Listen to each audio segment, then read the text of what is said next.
A very good morning to all my dear students. Welcome to another class. हम पढ़ रहे हैं cell the unit of life और last class तक हमने इसमें cell wall, vacuole, plasma membrane, ER, Golgi body, lysosomes, microbodies like spherosome, glyoxysome, peroxisome, ribosomes को complete कर लिया है। आज आइए हम आते हैं डबल मेम्ब्रेन बाउंड ऑर्गेनेल्स पर, जिन्हें सेमी ऑटोनॉमस ऑर्गेनेल्स भी बोलते हैं, बैक्टीरियल एंडोसिम्बायंट्स भी बोलते हैं। क्यों बोलते हैं वो सब कुछ हम समझेंगे, पहले अंडरस्टैंड करेंगे, फिर लर्न करेंगे एंड मोस्ट इंपॉर्टेंट इसमें से एक ना एक क्वेश्चन आता ही आता है जो आज की क्लास है। Now students, semi autonomous organelles जो डबल मेम्ब्रेन बाउंड हैं, ये है माइटोकॉन्ड्रिया एंड प्लास्टिड्स, जिसमें ऑफ कोर्स क्लोरोप्लास्ट भी आ जाएगा। Chloroplast is a type of plastid, अभी थोड़ी देर में समझ आएगा। अब इन्हें सेमी ऑटोनॉमस क्यों कहते हैं? देखो, तीन तरह के स्कूल्स होते हैं, गवर्नमेंट स्कूल या कॉलेजेस, एक ऑटोनॉमस और एक सेमी ऑटोनॉमस। गवर्नमेंट कॉलेज मतलब वो टोटली गवर्नमेंट रन करेगी, गवर्नमेंट के ऑर्डर्स वहाँ चलेंगे। प्राइवेट मतलब वहाँ गवर्नमेंट का कोई रोल नहीं होगा, प्राइवेट जो ओनरशिप है वही डिसाइड करेंगे वहाँ के रूल्स। और सेमी ऑटोनॉमस मतलब वो मेनली ऑटोनॉमस है, प्राइवेट कॉलेज है, बट कुछ रूल्स वहाँ पे गवर्नमेंट बनाती है। इसी तरह से सेल के अंदर जो न्यूक्लियस है, जहाँ हेरिडिटी मटेरियल है, वो डायरेक्टर होता है। वो हर ऑर्गेनेल को कंट्रोल करता है कि ER से गोल्जी से कब कौन सा पैकेट बनेगा, ER से कब कौन सा प्रोटीन बनना है, कितना बनना है, लिपिड कितना बनना है, SER से कब लाइसोसोम को बर्स्ट होना है, ये सब कुछ कंट्रोल होता है बाय द न्यूक्लियस। नाउ ये जो दोनों ऑर्गेनेल्स हैं, ये इनके पास खुद का DNA है, इनके पास खुद का राइबोसोम है, यानी खुद के DNA से mRNA और उस mRNA से ये प्रोटीन्स बना सकते हैं। यानी ये खुद को कंट्रोल कर सकते हैं, खुद की वर्किंग को कंट्रोल कर सकते हैं। ये डिपेंडेंट नहीं है न्यूक्लियस पर इनकी एक आउटर मेम्ब्रेन ये खुद नहीं बना सकते। यानी मेजर पार्ट बना सकते हैं बट कुछ नहीं बना सकते। यानी वैसे तो प्राइवेट ओनरशिप है, लेकिन कुछ गवर्नमेंट के रूल्स चलेंगे, इसीलिए ना तो पूरी तरह गवर्नमेंट डिपेंडेंट है यानी न्यूक्लियस डिपेंडेंट है, पर ना पूरी तरह से प्राइवेट यानी ऑटोनॉमस है। ये है semi autonomous, very very important. अब क्या होता है इनमें, बेसिक समझिएगा पहले, फिर हम आगे माइटोकॉन्ड्रिया प्लास्टिड का डिटेल स्ट्रक्चर देखेंगे।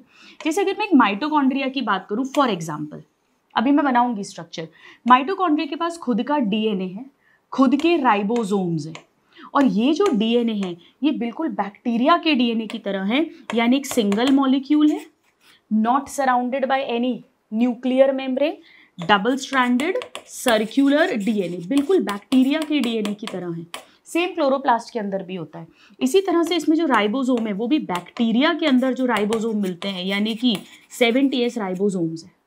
और ये दोनों डिवाइड भी कर सकते हैं, जी हाँ, mitochondria chloroplast bye binary fission, जैसे कि सेम कौन करता है, बैक्टीरिया।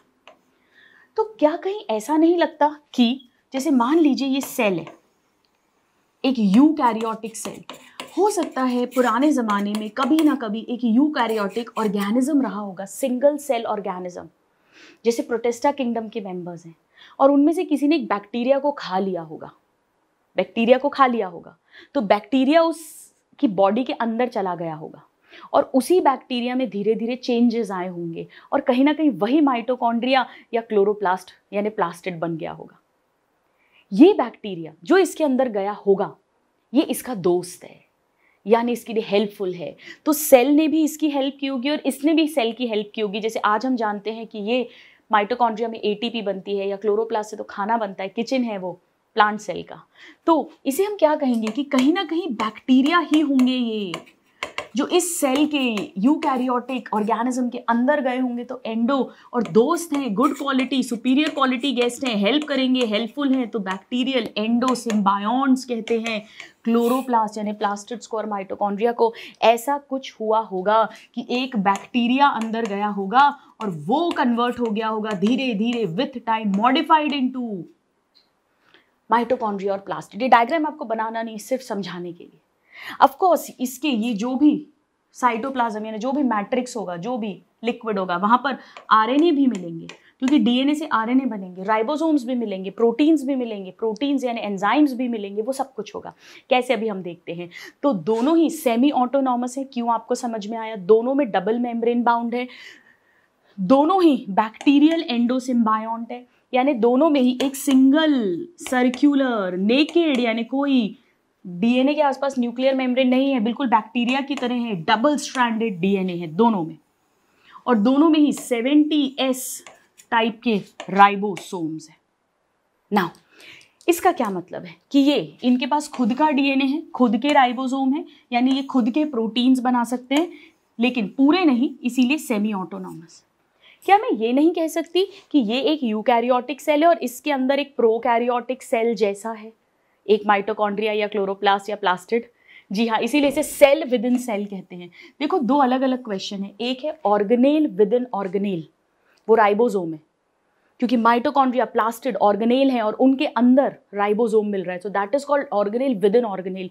ये सेल विद इन सेल है। इस डबल मेम्ब्रेन का मतलब भी अभी समझ लो, बहुत मजे आएंगे। देखो डबल मेम्ब्रेन का क्या मतलब है, मतलब दोनों मेम्ब्रेन प्लाज्मा मेम्ब्रेन जैसी है, यानी ये आउटर मेम्ब्रेन बिल्कुल प्लाज्मा मेम्ब्रेन जैसी होगी, यानी लिपिड की बाय लेयर होगी, बीच बीच में इंट्रिंसिक प्रोटीन होंगे, partially embedded, fully embedded, extrinsic protein, सब कुछ होगा। ऐसे ही इनर मेम्ब्रेन भी ऐसी ही होगी, लिपिड की बाय लेयर ऐसा। ये मतलब होता है स्टूडेंट्स, ये आउटर और इनर मेम्ब्रेन ऐसी होती है। ये जो मैंने दो लाइंस बना दी ना, ये एक्चुअली ऐसी होगी, और ये जो बीच वाली स्पेस है ना, ये वाली स्पेस होगी। ये फंडामेंटल्स आने बहुत ज़रूरी है। डबल मेम्ब्रेन मतलब दोनों मेम्ब्रेन प्लाज्मा मेम्ब्रेन की ही तरह है बिल्कुल।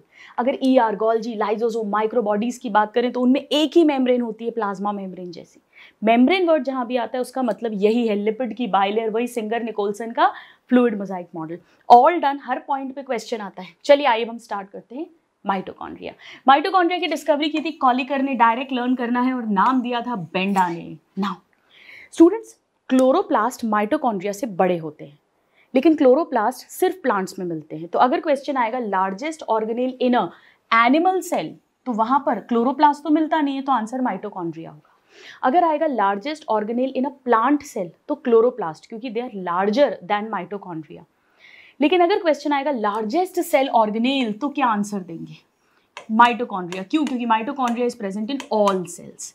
एनसीईआरटी की लाइन है 1 से 4.1 माइक्रोन इनकी लेंथ है, 1 से 4.1 माइक्रोन, ये जरूर याद रखना माइक्रोन।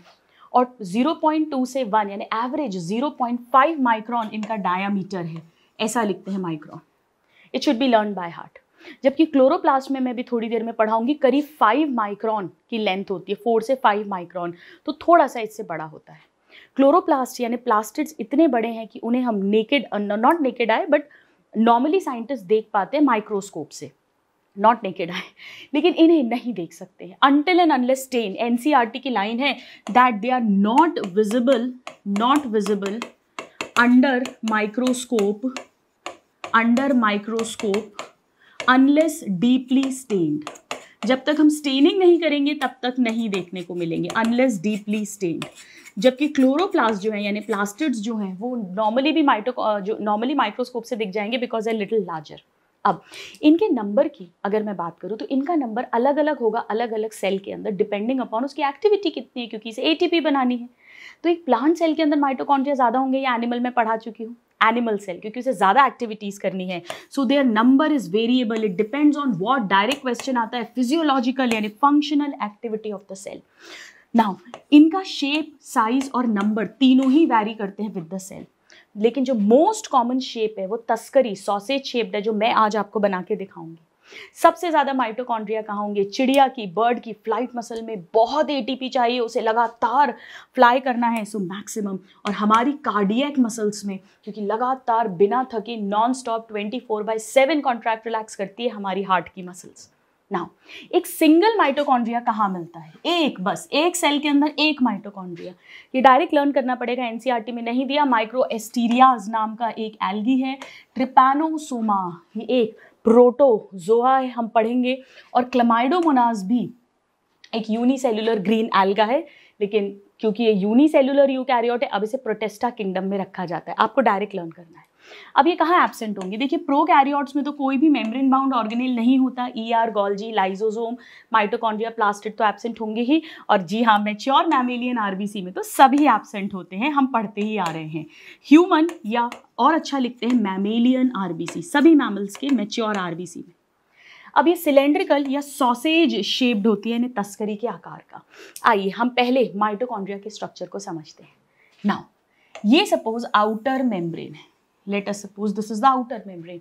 ये मैंने ऐसी बना दी, एक्चुअली ये कैसी है? ऐसी है। लिपिड की बाय लेयर, बीच बीच में प्रोटीन्स, है ना, समझ गए आप लोग। चलो अब इनर मेम्ब्रेन जो है, अच्छा तस्करी शेप की है ना, मैं ऐसा डायग्राम बना देती हूँ 3D व्यू देने के लिए। अब इनर मेम्ब्रेन अंदर की तरफ फोल्ड होती है, अंदर यानी इन फोल्डिंग्स, जैसे याद है प्रोकैरियोट्स में, किसको याद आ रहा है, प्लाज्मा मेम्ब्रेन अंदर की तरफ फोल्ड हुई थी, उसे क्या कहा था, मीसोजोम्स, बच कुछ वैसा ही। तो ये इनर साइड पे फिंगर लाइक इन फोल्डिंग्स हैं, उंगली जैसी इन फोल्डिंग्स हैं अंदर की तरफ, ये लाइक दिस। चलो इतना लेबल करते हैं। सो this is outer mitochondrial membrane and this is inner mitochondrial membrane. और ये जो फिंगर लाइक प्रोजेक्शंस हैं, इन्हें सिंगल को क्रिस्टा और प्लूरल को क्रिस्टी कहेंगे। प्लूरल इसका क्रिस्टी होता है।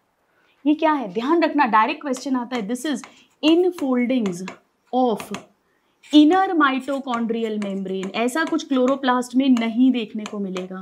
इनर माइटोकॉन्ड्रियल मेम्ब्रेन टुवर्ड्स, अंदर की तरफ है, टुवर्ड्स।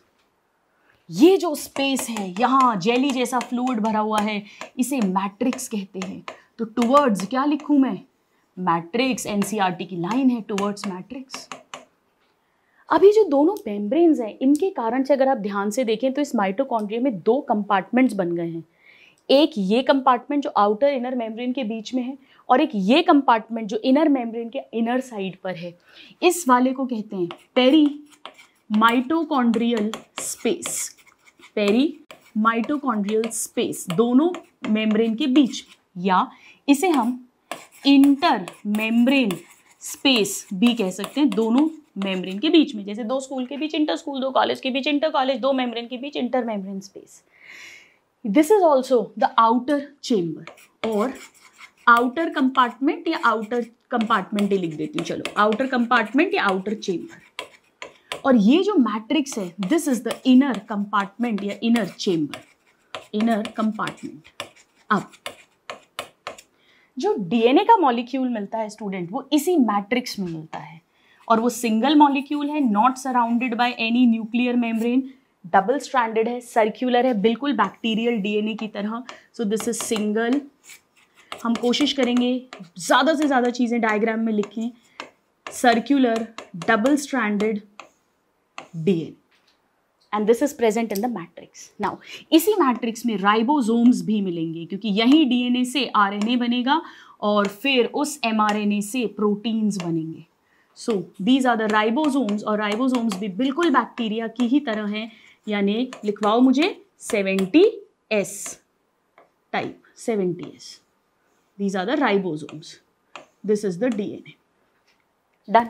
अब यहाँ पर दोनों मेम्ब्रेन में से ज़्यादा परमिएबल कौन सी, देखो एक बात समझो, यहाँ कैसा है, जैसे ये इनर मेम्ब्रेन है ना, ऐसी तो बनाइए, इसमें भी वही है, लिपिड की बाय लेयर और बीच बीच में प्रोटीन्स हैं, ऐसी सारी सेम कहानी है। तो इन दोनों में परमिएबिलिटी का क्या मतलब है, भाई दोनों में ही टनल प्रोटीन्स तो है ना, तो चीज़ें आर पार जा सकती हैं, सब्सटेंसेस कैन बी ट्रांसपोर्टेड, यानी परमिएबल तो दोनों हैं, पर आउटर वाली सबसे बाहर है, इसके थ्रू कुछ भी आ जा सकता है, ये मोर परमिएबल है। सो this is more permeable, more permeable. और अगर ये मोर है तो ऑफकोर्स हम इनर से कंपेयर कर रहे हैं, तो ये लेस परमिएबल होगा। अब लेस परमिएबल। अब एक और क्वेश्चन आता है कि इनमें से देखो दोनों ही प्लाज्मा मेम्ब्रेन जैसी मेम्ब्रेन है, यानी दोनों में ही मेनली लिपिड एंड प्रोटीन है। अपन ने पढ़ा है, थोड़ा बहुत कार्बोहाइड्रेट होता है, ग्लाइकोकैलिक्स, उसको डिटेल नहीं पढ़ रहे हैं। मैंने आपको पढ़ाया था जब प्लाज्मा मेम्ब्रेन बताई थी कि हमारे आरबीसी के अंदर 40% लिपिड्स हैं और 52% प्रोटीन्स हैं। बट मैंने आपसे ये भी कहा था कि हर सेल के अंदर प्लाज्मा मेम्ब्रेन के लिपिड और प्रोटीन का कॉम्पोजिशन अलग अलग होता है, तो इन मेम्ब्रेन्स में भी अलग अलग होगा, किस में ज़्यादा लिपिड है और किस में ज़्यादा प्रोटीन है, क्वेश्चन आता है। देखो याद रखना बहुत ईजी है, ये जो इनर मेम्ब्रेन है यहीं पर एटीपी बनने वाली है, तो यहाँ बहुत सारे एंजाइम्स, और एंजाइम्स प्रोटीन होते हैं, तो यहाँ पर प्रोटीन ज़्यादा होंगे, मोर प्रोटीन। और अगर प्रोटीन ज़्यादा है तो कंपैरेटिवली लेसर लिपिड्स हो जाएंगे, और इसका ठीक ऑपोजिट यहाँ पर हो जाएगा, less proteins and more lipids. तो याद रखना मुश्किल नहीं है अगर हम कंसेप्ट समझ के पढ़ेंगे तो। अब ये क्यों मोर परमिएबल है, क्योंकि इसमें ये जो टनल प्रोटीन्स होते हैं ना, इनमें बड़े बड़े ऐसे छेद होते हैं जिसके थ्रू चीज़ें आसानी से आ जा सके। छेद को पोर कहते हैं। इस तरह के टनल प्रोटीन्स को पोरेंस कहते हैं। और ये पूछा जाता है why this is more permeable, due to porins. Outer membrane की बात कर रहे हैं, due to porins. So outer is more permeable, inner less permeable. भाई घर के बाहर तो फिर भी खुला छोड़ देंगे, अंदर की तरफ ताले लगा के रखेंगे। अंदर की तरफ एंजाइम ज़्यादा है यानी प्रोटीन ज़्यादा है, इनर मेम्ब्रेन पे कंपैरेटिवली लिपिड्स कम हो जाएंगे, और आउटर मेम्ब्रेन में जस्ट ऑपोजिट हो जाएगा। इतना क्लियर हुआ? चलो इसको हटा दूं मैं एक बार ना, इसे हटा देते हैं। अब और क्या स्ट्रक्चर मिलता है, ध्यान से समझिएगा स्टूडेंट्स। जब एटीपी बनती है, हम पढ़ेंगे रेस्पिरेशन इन प्लांट्स में, तो दो प्रोसेसेस होते हैं। पहले क्रेब्स साइकिल होती है, वो इसी मैट्रिक्स के अंदर होती है, तो उसके एंजाइम्स यही मिलते हैं। तो मैट्रिक्स में हमें क्या देखने को मिलेगा, enzymes for Kreb cycle, enzymes for Kreb cycle. Except, very very important question direct पूछते हैं, एक एंजाइम है जो क्रेब साइकिल का एंजाइम है लेकिन मिलता है इनर माइटोकॉन्ड्रियल मेम्ब्रेन पर, और उसका नाम है, बोलिए मेरे साथ, सक्सिनेट डीहाइड्रोजिनेज। सक्सिनेट डीहाइड्रोजिनेज, ये फेवरेट क्वेश्चन है नीट का। वो कहाँ मिलता है, वो मिलता है इनर माइटोकॉन्ड्रियल मेम्ब्रेन पर। अब बाकी जितने भी इलेक्ट्रॉन ट्रांसपोर्ट चेन यानी इलेक्ट्रॉन ट्रांसपोर्ट सिस्टम है, वो सारा कुछ यहाँ मिलेगा। आप एक बार नोट डाउन करो, फिर मैं आपको उसे आगे बताती हूँ। ऑलराइट,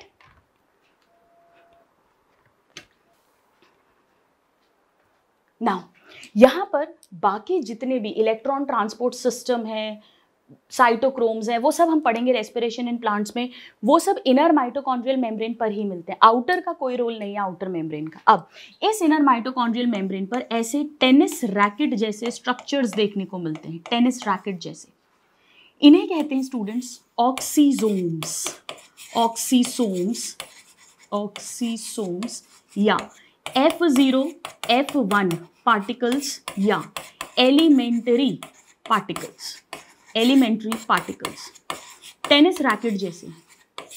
एक्चुअली यहीं पर एटीपी फॉर्म होती है। Actually they are acting as ATP synthase, enzyme की तरह काम करते हैं, प्रोटीन्स ही हैं सब।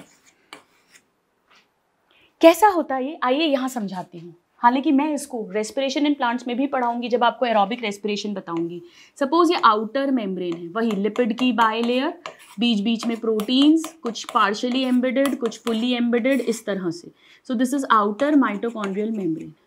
और ये इनर माइटोकॉन्ड्रियल मेम्ब्रेन है जो इन फोल्डिंग्स हैं जिसमें क्रिस्टी है। यहाँ भी सेम वही है, लिपिड की बायलेयर और बीच बीच में सब।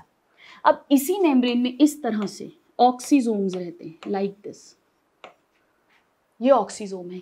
इसमें ये वाला पार्ट जो मेम्ब्रेन के अंदर धसा हुआ है, इसे F0 कहते हैं। और ये जो हेड है जो मैट्रिक्स की तरफ है, इधर मैट्रिक्स होगा, इधर मैट्रिक्स होगा, इसे F1 कहते हैं। तो ये F0 F1 पार्टिकल है। और यही हेड जो है ये एक्चुअली एटीपी फॉर्म कराता है, यानी ADP प्लस PI से एटीपी बनवाता है, यानी एटीपी सिंथेस की तरह वर्क करता है। और क्योंकि यहाँ एटीपी बन रही है, एनर्जी बन रही है, यानी पावर बन रहा है, तो इसे ही कहते हैं powerhouse of the cell. So this is the diagram of a single mitochondria. और सिंगुलर होता है माइटोकॉन्ड्रियन और प्लूरल होता है mitochondria, powerhouse of the cell. और ऑफ कोर्स जब एटीपी बनेगी तो थोड़ी बहुत हीट भी निकलेगी, यानी कि थर्मोजेनेसिस भी इसका रोल है। थर्मोजेनेसिस, बाइनरी फिजन से डिवाइड करेंगे। प्रोटीन सिंथेसिस भी हो रहा है यहाँ पर, क्योंकि खुद के राइबोसोम्स है तो अपने प्रोटीन्स भी बना रहे हैं, एंजाइम्स भी बना रहा है ये खुद। प्लस यहाँ पर बीटा ऑक्सीडेशन ऑफ फैट्स भी होता है, क्योंकि जब फैट को यूज करेंगे उससे एटीपी बनानी है, तब भी माइटोकॉन्ड्रिया का रोल आता है। ये डायग्राम स्लाइड पॉज करके अच्छे से खुद से ड्रॉ करना है, वेरी वेरी इंपॉर्टेंट। आइए अब हम देखते हैं। अच्छा, यहाँ एक चीज लिख देती हूँ, इनर मेम्ब्रेन पर ही इलेक्ट्रॉन ट्रांसपोर्ट सिस्टम भी होता है, ETS भी प्रेजेंट होता है। चलिए आइए अब हम देखें, you draw this. Alright students, अब तो 2 मिनट का काम है, मुश्किल से देखिए। ईच माइटोकॉन्ड्रियन, कहा ना आपसे ये सिंगुलर है, ईच माइटोकॉन्ड्रियन। पहला question, double membrane bound structure है। इसमें एक है आउटर मेम्ब्रेन, एक है इनर मेम्ब्रेन, और इसके कारण से इसका जो भी ल्यूमन है, यानी ये पूरे एरिया की बात कर रहे हैं, इसे 2 कंपार्टमेंट्स में डिवाइड कर दिया इन 2 मेम्ब्रेन ने, एक आउटर कंपार्टमेंट और एक inner compartment. So dividing it's lumen distinctly into 2 aqueous compartments. Aqueous मतलब पानी, लिक्विड भरा हुआ है, इसीलिए एक्वस कह रहे हैं। Outer compartment, this is the perimitochondrial space and the inner compartment which is nothing but matrix. मैंने कहा ना मैट्रिक्स में जेली जैसा फ्लूइड भरा है, यानी दोनों ही एक्वस कंपार्टमेंट्स हैं. Now this I have explained you already. Now outer membrane क्या है? देखिए आउटर मेम्ब्रेन एक कंटिन्यूअस बाउंड्री बना रही है, कंटिन्यूअस लिमिटिंग बाउंड्री. इसी से लिमिटेड है ये बाउंड्री है, जैसे हमारे घर की बाउंड्री होती है, एनसीईआरटी की लाइन है, continuous limiting boundary of the organelles. इस पे लिपिड ज़्यादा है, प्रोटीन्स एंजाइम्स कम है, मोर परमिएबल है due to porins. Now inner membrane जो है इसमें इन फोल्डिंग्स हैं जिन्हें क्रिस्टा सिंगुलर और क्रिस्टी प्लूरल कहेंगे टुवर्ड्स मैट्रिक्स यानी अंदर की तरफ. और इनका क्या काम है? ताकि सरफेस एरिया बढ़ जाए इनर मेम्ब्रेन का, ताकि ज़्यादा ऑक्सीजोम्स अकोमोडेट हो सके, ज़्यादा एटीपी बन सके. Very very important, right? So they increase surface area. Favourite question है नीट का. नाउ ये दोनों मेम्ब्रेन्स के अपने अपने एंजाइम्स हैं जो अपना अपना काम करते हैं, आउटर और इनर मेम्ब्रेन के. Now mitochondria are the sites of aerobic respiration. जी हाँ, यहीं पर सेल्यूलर एनर्जी फॉर्म होगी in the form of ATP. इसीलिए इन्हें powerhouse of the cell बोलते हैं. डायरेक्ट क्वेश्चन है. Protein factory ribosome, engine of the cell ribosome, kitchen of the cell chloroplast, but powerhouse of the cell is this. Now thermogenesis, क्योंकि heat भी produce होगी, बाकी beta oxidation of fats में भी इसका role है, और प्रोटीन्स भी बना रहे हैं क्योंकि खुद के राइबोसोम्स हैं. Semi autonomous bacterial endosymbionts, cell within cell, double membrane bound structures. Now matrix के अंदर क्या क्या है? डायरेक्ट क्वेश्चन आता है. Single, circular, double stranded DNA, कुछ आरएनए मॉलिक्यूल्स जो डीएनए से बनेंगे, राइबोसोम 70S टाइप के, और वो कंपोनेंट्स जो प्रोटीन सिंथेसिस के लिए जो भी चाहिए, एंजाइम्स वगैरह, and they divide by fission. Direct question आता है. और ध्यान रखना कि मैट्रिक्स के अंदर है क्रेब्स साइकिल के एंजाइम्स और इलेक्ट्रॉन ट्रांसपोर्ट सिस्टम और ऑक्सीजोम्स हैं इनर माइटोकॉन्ड्रियल मेम्ब्रेन पर. Now let's talk about this diagram which is NCERT. यहाँ पर इसका कट सेक्शन 3D व्यू दिया गया है. यहाँ आप देख सकते हैं ये जो है ये वाली, this is the outer membrane. इसके बाद ये है, दिस इज ये जो इन फोल्डिंग्स के साथ है, दिस वन, ये तो आउटर है, देखो ये आउटर है पूरी, ये इनर है. और इन दोनों के बीच में ये जो इन दोनों के आउटर और इनर के बीच में ये वाली स्पेस की बात कर रहे हैं, रेड ऑरेंज वाली, ये इधर देखो ये वाली, दिस इज इनर या इंटर मेम्ब्रेन स्पेस. और ये इन फोल्डिंग्स जो है फिंगर लाइक, इन्हें क्रिस्टा सिंगुलर क्रिस्टी प्लूरल. और ये ग्रीन वाला जो स्पेस है इनर मेम्ब्रेन के अंदर की तरफ, दिस इज द मैट्रिक्स. तो this is structure of mitochondria on longitudinal section, लंबे में काट के देख रहे हैं. Now this I have explained you, very very important. F0 F1 particle, oxysomes elementary particle, यहीं पर ATP सिंथेसिस होगा. ATP टूटती भी यहाँ है, पहले ATPase कहा गया था इसे, पर अब NCERT में चेंज करके इसे ATP सिंथेटेज या ATP सिंथेज कहते हैं. एंजाइम की तरह एक्ट करता है ये जो F1 है, पर्टिकुलरली हेड.